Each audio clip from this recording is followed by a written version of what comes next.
feel like if you took that hat off, you'd totally look. It would be a full Bullwinkle jam. What does Bullwinkle sound like? Ooh, rookie. Is that what he sounds like? I think so. Yeah, yeah. Ooh. And I, Perfect. right? I guess that makes me Rocky. I don't know. Did he have kind of a high switch? Yeah, voice. Yeah, Right. Bullwinkle. Hey. Yeah. And then Natasha's like this. Wait. What does she sound like? I didn't watch enough of that show. I should have been watching way more Rocky and Bullwinkle. Yeah, I think I used to do her voice. I don't remember. I can do it, whatever it is. I'll pull it out with my archive. This is the part they're going to put in the video. Right. You're not wrong.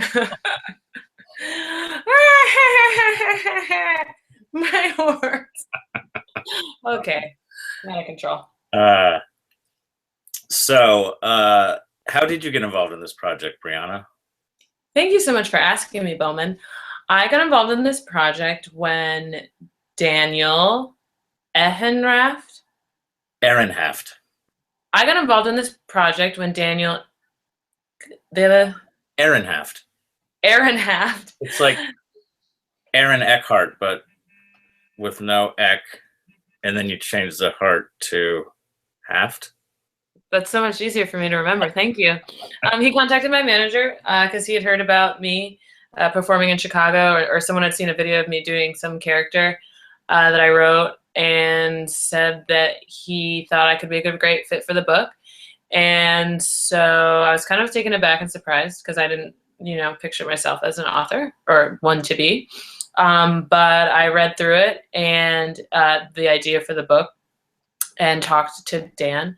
And it sounded like such a great thing. There was so much to it as far as it being this girl in Brooklyn who is so smart and people getting caught up in stuff. And I know that's like that fear of just feeling like everything's coming to get you and it could come to fruition, and what would people think of you and all of that. And I identify so much with just that feeling in general that I thought, well, what better way to write my first book than to be from the perspective of a character, which is what I normally do, is write from the perspective of a character, but especially one that I could identify with. And so I said, okay. And then what happened? Then I can't remember. Then there was, I got on the phone with you guys eventually, you and Dan, from what I remember, and we just kind of talked about the book, and Dan kind of shared what his vision would be, but then said that, what that would be would obviously change once you and I started writing it. And I was like getting to know you, which was cool. And I don't know, thinking about who Coretta White was. And I remember it was a little while before we wrote our first chapter. So I remember like continually thinking about like, what's this girl going to be like, like knowing like obviously ideas for the story, but and then once I wrote with that first chapter, I remember thinking, or wrote my first chapter, if you will, okay, I like get who she is. Like it came so much easier than maybe I thought it would have. Yeah, it seemed like you just clicked right into it right away. Yeah, it was weird too. And I think that's what it's like a lot of the times if I write something, like I'll look back on it and I'll be like, did I write that? Or like, and it's like, yeah, I wrote it because I was thinking like I was this person. So it doesn't feel like I was writing it, but then it does feel like I was writing it. I guess I have multiple personality disorder. But yeah, and then that journey obviously had so many different levels to it, from start to finish, as you know, Bowman. Yes. It was a long process. It was a lengthy process. What do you remember from the beginning? Because Dan. Well, yeah, the way it started for me was Dan approached me with this sort of basic idea for this book that he was interested in creating. I mean, he's our editor, and he had this sort of real basic idea for this book about these two characters kind of switching places. Was sort of the main idea in the beginning. It really evolved a lot, both then. I guess he and I started talking about it together and kind of developing the story a little bit, and realizing we definitely needed a co-author, to write Coretta's voice. I remember there was a time where, for me, it was just like, that was a given. Like, we have to find a young woman, hopefully, what's the term? African-American? Not white. Not white. Yeah. African-American or black, racial, whatever. or some, Yeah. you know. Anyway, we can talk more about those terms later in this interview. But anyway, I remember thinking, wow, this is a cool idea. And just also thinking, this is a chat, like even writing as a 41-year-old white dude or white guy, I prefer that to white man. I felt like this is going to be challenging writing as this guy writing in this young woman's voice or girl, teenager. But it was, you know, it was a cool challenge to take. And it was also sort of related to me personally because I had ghostwritten teen romance novels in the past. I guess where Carl and I diverge a lot is I'm the worst tweeter ever. I never tweeted for anyone, barely myself. But Yeah. But I guess, you know, I had struggled with that, or not struggled with, but maybe accepted that challenge of writing from a teenage girl's perspective when I had been writing these Sweet Valley University books, you know, several years ago. And I guess maybe that's what why he approached me about it. And he and I have, you know, known each other for a long time. So I think for whatever reason, this idea he thought would work for me. And so, yeah, it was kind of fun to first develop it a little bit between him and myself. But I remember there was one point where he said, "You could just write the whole book." And I was like, "No, I could definitely not write the Like, book." no. Often, like, it's like daunting enough thinking about writing this dude's, you know, attempts to write as this young woman. And so I was like, no, we definitely have to, you know, and plus it's like, come on, we have to get a woman to. Right. Well, then it's not going to work. It's just like to have also another author. It's just going to make the story so much better, and it's just going to be better for whatever, promoting the book, selling the book, making it a viable book, making it a good book in the first place. Mm-hmm. But yeah, I remember actually when I was first then we found you through Dan's friend Dave Jargowski, I think is the guy that saw you performing and mentioned it to Dan. Dan had sort of put the word out. As we know, Dan's very resourceful. He puts the word out. We do know that. You know, and like he found you, which is kind of amazing. I mean, because yeah. And I don't even fully know. I have no idea who that person is. I have no idea. It was just like I performed. Yeah. It was just like, yeah. And I was like, well, who would have thought? I was probably doing that performance, you know, because it was fun, but thinking, boy, yeah, what am I doing with my life? Was it in Toronto where he saw you? I think he might have seen a Just for Laughs audition for Montreal, but it would have been in Chicago. But he lives in LA now, so you should maybe you should look up. Yeah, I really should. I think he's a producer of some sort, so maybe. Yeah, let's get in on that, okay? Tink. But so I guess then once we found you and we started talking about it, it just sort of felt like a good fit, and then we started writing it, and yeah, the story really evolved between the three of us as we were writing it, which was kind of cool. And I guess the joke I would start once we found you, and I had a co-author, and people were asking me about the book, and I was explaining it, and then I was saying, yeah, so I'm writing the white guy's part, and then we found a co-author to write Coretta's part. She's a 73-year-old Chinese woman who's going to be writing Coretta's part, and people go, what? I mean, I'm just joking. You said I just got you. 73. She's not. 60. But anyway, so yeah, we're definitely going to need final approval on what version of this video they put online, right? Absolutely. If you guys are listening, we're going to want approval. And a lot of other parts, but I'm sure they'll do a great job. Yeah. Meredith, what's up? So yeah, so then I guess we just started. We kind of took that initial. We had a kind of real rough outline of what the kind of basic book plot was going to be. You know, I think we had the characters pretty well, at least who they were and kind of how they came together. Mm-hmm. And then the way the story evolved, I think it just evolved really as we were writing it. Like, I feel like we didn't know how the book was going to end until we were. No, that became a thing. Like, we would be like, we need to get on a call because what we thought was going to happen or going to be the thing, like, it no longer made sense because of like other things we had written. And so we kind of had to cross-check our own creation, like, versus what was like still at the end, which I think was like great because it was like a living, as opposed to being like, this is the structure, these are the things, this is what we want to happen.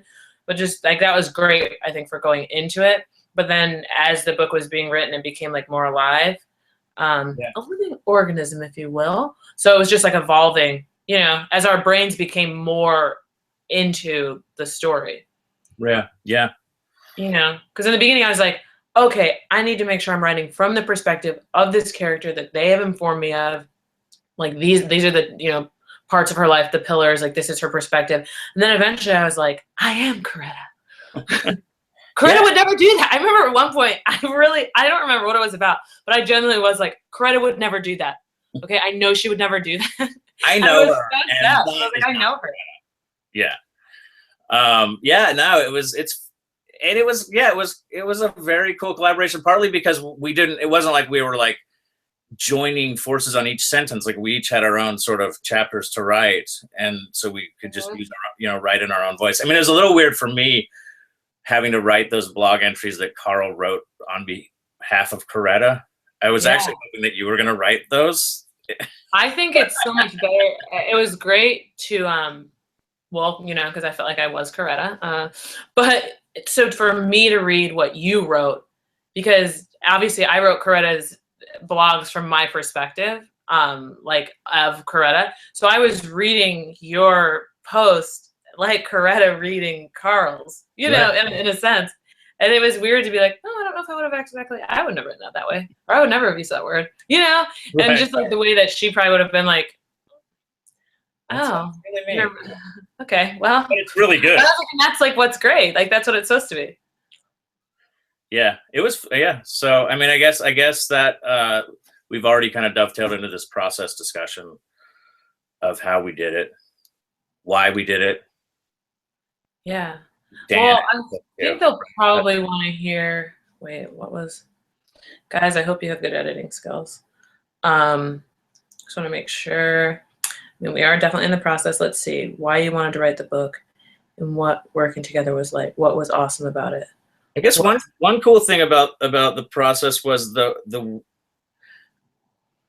because the book is so digital and so using all of the time and of the time we were writing it, really, it just felt like this is going to be dated no matter when it comes out. If it comes out in a year or 2 years, who knows? Like if all people are going to be still tweeting and stuff. So I think when we decided to make it really dated, actually dated and timestamped, kind of allowed us to both not have to worry about that, making it timeless or anticipating, you know, whatever changes in technology and social networking and stuff would happen.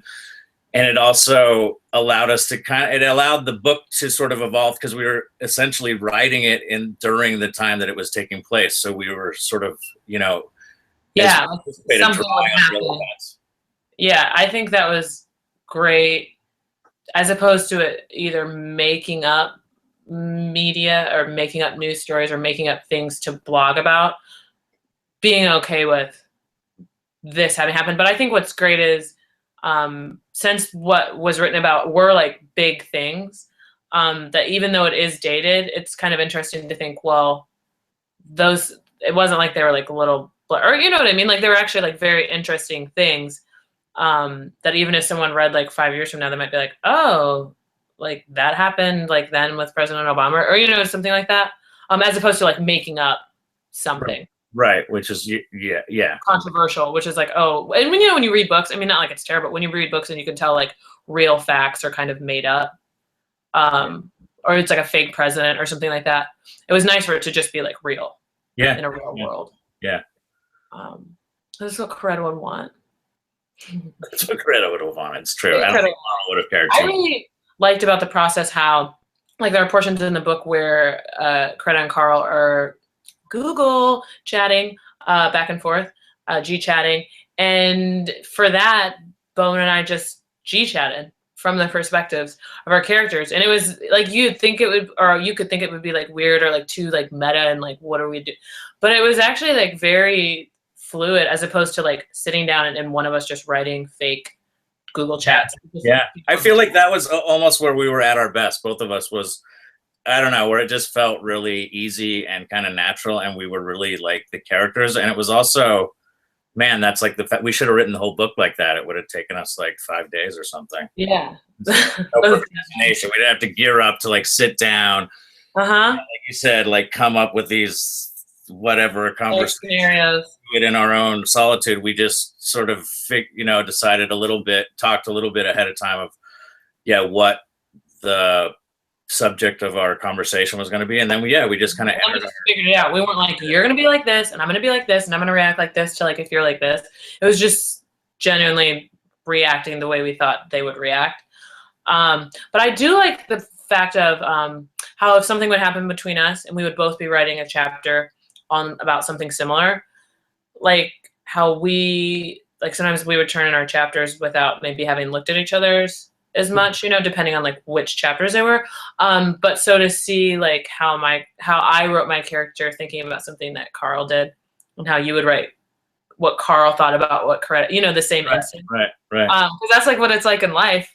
It doesn't matter if it's your best friend or someone like you barely know, like just seeing someone else's perspective on the same issue. Yeah. Interesting. The truth is never black and white. The truth is never black and white. Truth is very subjective. Yeah, it's and relative. And what is truth anyway? You know what I mean? Everyone has their own version of truth. The event, and they never they don't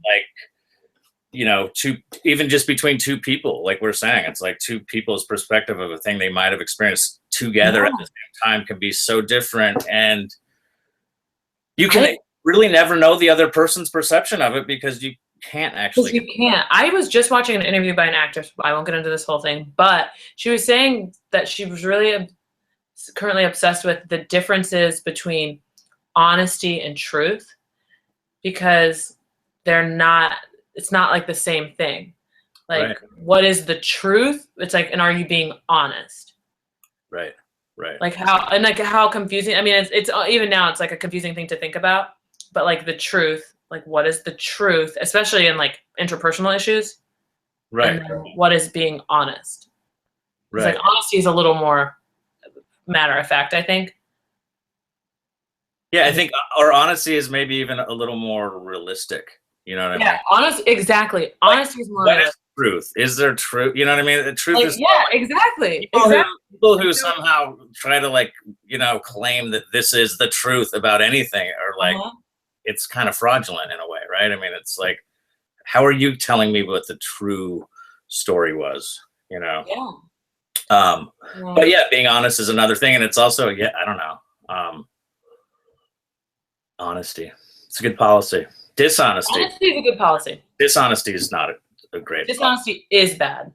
Yeah, it's a bad policy. I think. Unless you're trying to save someone's life. Right. You're going to be okay. You're going to be okay. You're going to be okay. You're going to beat this. You're going to beat this. What was hard in the process?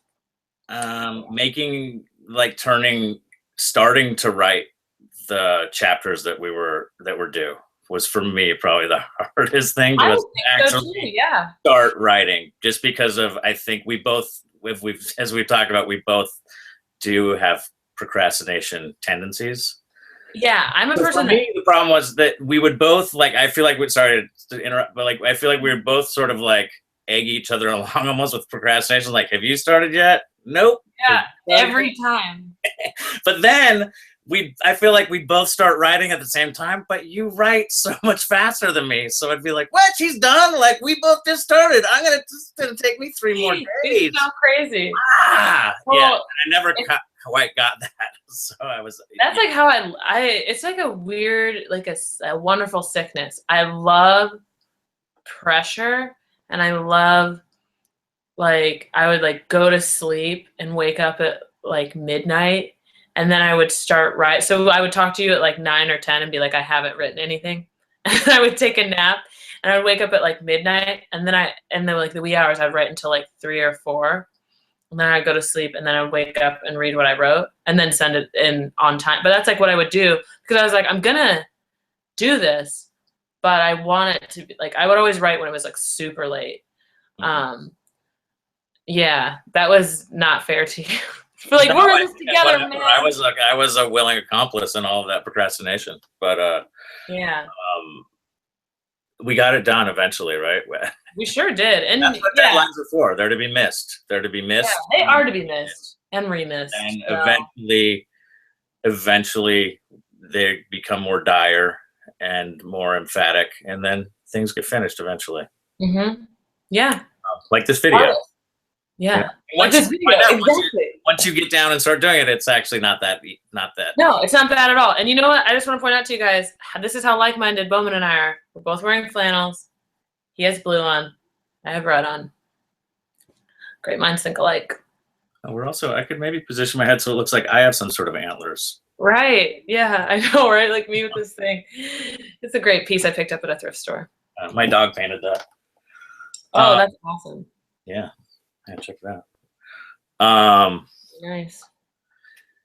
And that's a piñata based on my dog. Oh, that's so great. Yep. I Great. think it started as a Clifford and then was spray painted by a man named Mike B. They're going to cut that part of this out of this, so it doesn't matter. Absolutely. It's just for them to watch, so they have to watch it. The picture of me back here. We nailed it, right? We totally hammered it. Do they need any more? Oh, that's. Let me just look at the list, and I'll see if there's any sound bites that. What new perspectives, if anything, you came away with? What new perspectives, if anything, did I come away with? Well, new perspectives. In regards to the process of writing a book, or in regards to this, like, you know, I have a feeling they're not asking what I would have answered to. I don't know. Yeah, I think maybe. I don't know if I actually came away with new perspectives, but you know, I think it just gave me a time to sort of think about things and concentrate on things that maybe otherwise I was, or in a way that I otherwise wouldn't have been doing that. Like, I mean, I think we were sort of trying to explore identity and race and almost like fame and really a lot of it just comes. I think identity maybe is almost the essential thing that we're kind of exploring with this book, because it's like, you know, how you're perceived by the world at large, how you're perceived by your friends and your inner circle, how you're perceiving yourself, you know, and then this whole idea of, you know, allowing someone else to speak for you or, you know, represent you, and kind of like giving up that agency of presenting your identity, you know what I mean? Sort of, and then also, yeah, like the Carl character, his sort of struggle with like he's just always writing as someone else. So he's sort of like, where is he at the end? I don't know. I think maybe at the end he's sort of burnt out on all this sort of like ghosting and trying to write for other people, and maybe, I don't know. That didn't help me figure out who I am, but maybe Carl out who he is. I don't know. That was rambling. No, we all are rambling, really. I think creatively, I learned, I found it wasn't very difficult for me to really like think back to when I was 17, aka 4 years ago, just kidding. Which was kind of interesting to think back to, when you can't see beyond certain things because you haven't even thought, you have no reason to have thought beyond that like microcosm of your life, which was a nice way to go back to, because then it reminded me of like how much more perspective I have being 4 years older than 17. I think it was interesting to think about imposter syndrome, because that's something that I've always had to a varying degree. Always thinking that I'm kind of not what someone, like I'm not as great as people think I am. But even though I have things that they're like, but it's because of these things. And it's like, well, you don't know like how, you know what I mean? Like with writing the book, I'd be like, well, I was just like, wake up, you know, I would just wake up and write it in the night. And it's like, not what, and then someone would be like, but that's so great. Like, how could you? And so I think writing from the perspective of someone that feels like they're going to get found out It was interesting to process those emotions and then have scenarios where I was confronted with it all coming to fruition. I started to have like dreams about like everything going bad for me and like in my real life because of, I think, thinking from the perspective of someone that's like, it's all coming to pass. Like it's all a SHIT storm. And that, because that was the fear, I think it triggered something in me to actually, which made me kind of, in like a tiny way, confront like what you would do, or like what, when you look at your life, and you're like, well, what am I supposed to do? And granted, it's like a book and it's a totally different scenario, but it was just interesting. Like, I think that's why I had so much fun writing the book, is kind of being able to like confront your fears through someone else and like a perspective that's very different from your own. So it's not as like traumatic.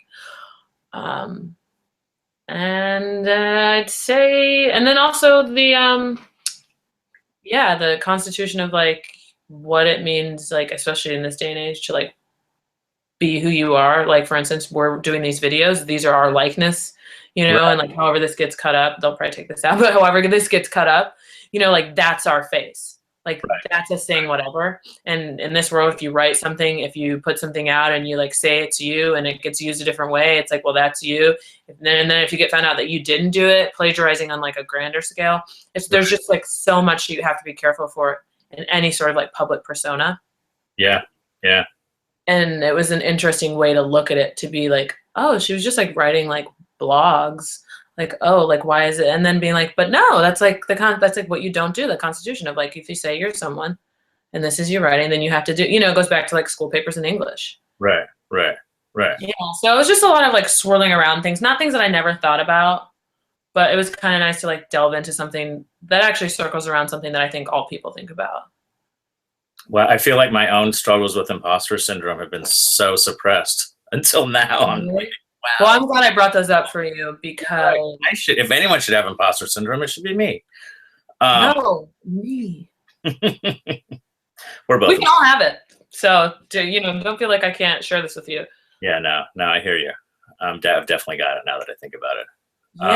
Yeah. It's a weird concept, because there's nothing anyone can do. I mean, I think it also creates drive, though. Yeah. A skosh is not necessarily bad. Right. No, I think, some neuroses are not always, I don't want to consume you. Self-preservation. And it's like, if you're concerned that your people are overestimating you or something, then maybe it does make you strive to be, to reach those expectations. I don't know. To reach, reprove. Yeah. There you go. Hey, should we? I think this is a good start, right? We're done. I do. I think that we can send this bad boy, and then you guys can let us know if there's anything you need from us. We'll try to put on the same outfits. That sounds good. And that sounds good. Wear different outfits. Then we could wear different outfits. Yeah, because then it'll be like, oh my gosh, they shot so many videos. They work so much. At least 2 videos. All they do is work. We should definitely look at this first. Absolutely. I'm sure it's good. Well, it's fine. It's great. So, Brianna Baker, it was nice chatting with you. Nice, Bowman Hasty. Thanks for helping me announce Dan's name. Oh, yeah. Dan Ehrenhaft. Yeah. Ehrenhaft. Said it wrong the whole time. It was really like, I felt like the process of writing the book was really the 3 of us, It was Dan, absolutely. and myself, and it really, I think it went pretty well. The book is good.